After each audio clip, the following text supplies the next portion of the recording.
नमस्कार मेरे प्यारे दोस्तों। मैं आज आप लोगों के लिए लाया हूँ हिंदी के ऐसे क्वेश्चन। आप भी मैथ और इंग्लिश पढ़कर थक गए होंगे, इसीलिए हिंदी को लेके आया है।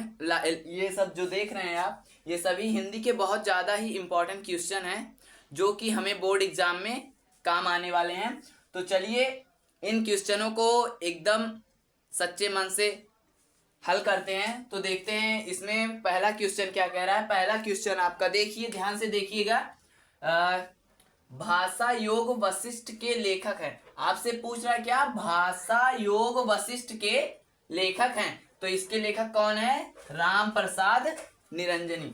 कौन है इसके लेखक? राम प्रसाद निरंजनी। अब देखिए इसी के साथ अगला क्वेश्चन आपसे पूछ रहा है, रक्षाबंधन के रचनाकार। रक्षाबंधन जो कि आपके इस 2024 के बोर्ड एग्जाम में पूछा गया है। तो देखिए इसके रचनाकार कौन है। इसके रचनाकार हैं हरिकृष्ण प्रेमी। कौन है इसके रचनाकार? हरिकृष्ण प्रेमी, जो कि आपके ये रहे। अब देखिए इसके बाद आहुति। क्या है? आहुति। अब इसमें आपसे पूछ रहा है, देखिए ध्यान से देखिएगा। आहुति के रचनाकार हैं। आहुति के रचनाकार कौन है? इलाचंद्र जोशी जी।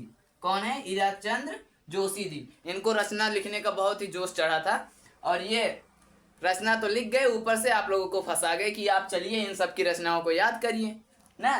तो चलिए इसी के साथ हम अगले क्वेश्चन को भी हल करते हैं। कलम का सिपाही क्या लिखा गया है? कलम का सिपाही किसने लिखा है? मतलब कलम का सिपाही जो रचना है वो किसने लिखी है, जो कि इस बार बोर्ड एग्जाम में आने की आशा है। कौन कौन से आशा है? इसका भी और इसका भी।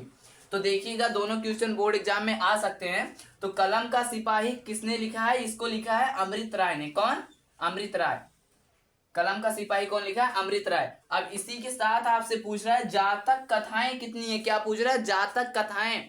जातक कथाएं जैसे महात्मा बुद्ध जैसे जो थे, उनके जन्मों की कथाओं को क्या कहा जाता है? जो संकलन किया गया उनके जन्मों की कथाओं को, उसे जातक कथाएं कहा जाता है। और उस जातक कथाओं की संख्या कितनी है? 555 है। तो चलिए इसी के साथ हम अगले क्वेश्चन पर भी चलते हैं। अगला क्वेश्चन जो कि है 60वां क्वेश्चन, बहुत ही महत्वपूर्ण क्वेश्चन है ये लोग। अगर आपको चैन से सोना है तो जाग जाइए और बोर्ड एग्जाम देकर आइए, फिर चैन से सो जाइए। तो चलिए प्यारे दोस्तों, अब हम उन्हीं आनंदों के साथ 6वें क्वेश्चन को भी सॉल्व करते हैं और जहां तक है 10 क्वेश्चन तक इन सभी को भी सॉल्व करते हैं। तो चलिए देखिए इसमें आपका प्रश्न क्या कह रहा है। नगरी प्रचारणी सभा के संस्थापक थे। नगरी प्रचारणी सभा के जो सभा बनी थी नगरी प्रचारणी, उसका संस्थापक कौन है? तो उसका संस्थापक आपके हैं श्याम सुंदर दास। कौन है? श्याम सुंदर दास। अब चलिए इसी के साथ आपका अगला क्वेश्चन क्या कह रहा है। अगला क्वेश्चन यानी 7वां क्वेश्चन, मानसरोवर किस विधा की रचना है? मानसरोवर किस विधा की रचना है? वैसे तो हिंदी में कुल कितनी विधाएं होती हैं? 16 विधाएं होती है। इसको ध्यान दीजिएगा कि हिंदी में कुल 16 विधाएं होती हैं, जिनमें कहानी, उपन्यास, नाटक और जीवनी ऐसे ऐसे सभी आते हैं। तो चलिए इसी में देखिए किस विधा की रचना है। तो ये जो है मानसरोवर, ये क्या है? कौन सी विधा है? कहानी है। कौन सी विधा है? कहानी। ये जो मानसरोवर है ये कहानी है। अब चलिए इसी के साथ आपका पूछना है जौहर के रचनाकार हैं। जौहर, जौहर के रचनाकार आपके श्याम नारायण हैं। श्याम नारायण इनका पूरा नाम है, श्याम नारायण पांडे। जो आपके जौहर जो काव्य है, जौहर की अगर विधा पूछे तो ये काव्य है। कौन सी विधा है? काव्य है। अगर जौहर की विधा पूछे तो काव्य बताइएगा, अगर रचनाकार पूछे तो श्याम नारायण पांडे, जो कि आपके 2024 के बोर्ड एग्जाम में भी आया होगा शायद, मुझे पता नहीं है लेकिन आया होगा। अब चलिए एक बार पढ़ा था, पूरा याद नहीं है कि एक बार पेपर जो था 24 का वो मैंने पढ़ा था, शायद आया था। तो चलिए अब इसी के साथ अगले क्वेश्चन को भी हम दिशा देते हैं, अगले क्वेश्चन की तरफ मोड़ते हैं। तो चलिए देखिए इसमें आपसे पूछ क्या रहा है, पथ के साथी।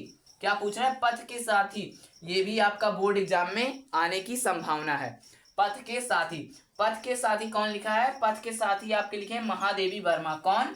महादेवी वर्मा। अब इसके बाद आपसे पूछ रहा है दूसरा सप्तक कब प्रकाशित हुआ? प्रकाशित मतलब समझ ही रहे होंगे, पत्रिका हो जाती है। तो चलिए दूसरा सप्तक आपका जो प्रकाशित हुआ था वो हुआ था 1951 में। जैसे दूसरा सप्तक है, एक तार सप्तक है। तार सप्तक जो था वो 43 में प्रकाशित हुआ था, और ये वाला जो दूसरा सप्तक है ये 1951 में प्रकाशित हुआ था। तो चलिए अब 10 क्वेश्चन हो चुके हैं। अब इसके बाद अगला क्वेश्चन जो मैं बताऊंगा वो अब आज नहीं, क्योंकि आज मेरे में डाटा जो है नेट थोड़ा ख़त्म हो चुका है, इसीलिए अब नहीं बता पाऊंगा।